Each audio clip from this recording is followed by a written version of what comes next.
ولسمشر غني وایي کرنه او مالدارۍ د افغانستان د ثبات لپاره اړینه ده. څنګه کولی شو چې دا مظلوم ولس له داسې کړاوونو وباسو؟ څنګه کولی شو چې موږ مالداره شو؟ راځئ دغه ویډیو را سره تر پای وګورئ. په سلامونه مو هرکلی کوم دوستانو، خدای دې وکړي چې جوړ او روغ اوسئ. د مطلب د شرکتو نه مخکې دغه ویډیو موږ سره تر پای وګورئ چې موږ څنګه کولی شو چې مالداره شو او غني بابا څه ویلي دې ملت ته. د افغانستان جمهور رئیس محمد اشرف غني تیره ورځ مازدیګر د افغانستان د مالدارۍ او کرنیزو حاصلاتو خونې د پرانیست غونډه کې د وینا پر مهال وویل چې کرنه او مالداري یوازې د ودې نه بلکې د افغانستان د ثبات لپاره اړین دی. ولسمشر غني زیاته کړه د حکومت په دې کار کوي چې د ښار او کلي فاصله له منځه ویسي او د کرنې له سیاسي ادارې او اقتصادي هر اړخیز اهمیت څخه ګټه پورته کړي.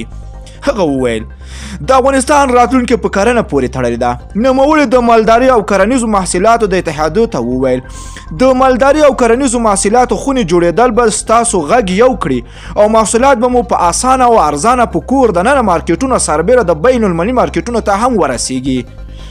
ولسمشر غني وویل په تېرو 5 کلونو کې د افغانستان صادرات 3 برابره شوي او له $1 میلیارډ څخه واوښتل. هغه زیاته کړه موږ پلان دا دی چې هر کال باید په دې کچه کې $500 میلیونه زیات شي. د حکومت ژمنه دا ده چې ستاسو تولیدات تر نړیوال بازار ورسوي. ولسمشر غني په خپلو خبرو کې د هیواد له سوداګرو وغوښتل چې صادراتو کیفیت او حیثیت ته د جدي پام وکړي. هغه دغه راز په ټینګار سره زیاته کړه د افغانستان هر سفیر او هر کنسل به په بهرنیو هیوادونو کې د افغانستان د تولیداتو استازیتوب کوي او خبره تر اوسه د سوداګریو اتشو کارونه ښه پایله ورکړې ده.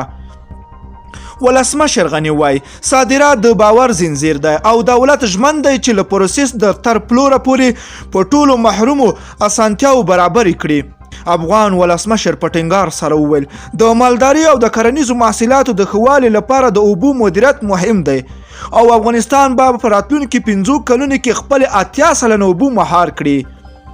غني د هیواد مالدارانو او کروندګرو ته وویل حکومت په پلان کې لري د هیواد 5 نقطو کې په ارزښت زنځیر اساسي مرکزونه جوړ کړي څو هغوی پوه شي چې محصولاتو یې له تولید تر پلور پورې خپل ارزښت لري او څه ډول باید وساتو. دوستانو خدای دې وکړي چې همیشه غني بابا داسې کارونه د دې وطن دپاره که ویډیو مو خوښه شوې نو راسره لایک او شیر کړئ.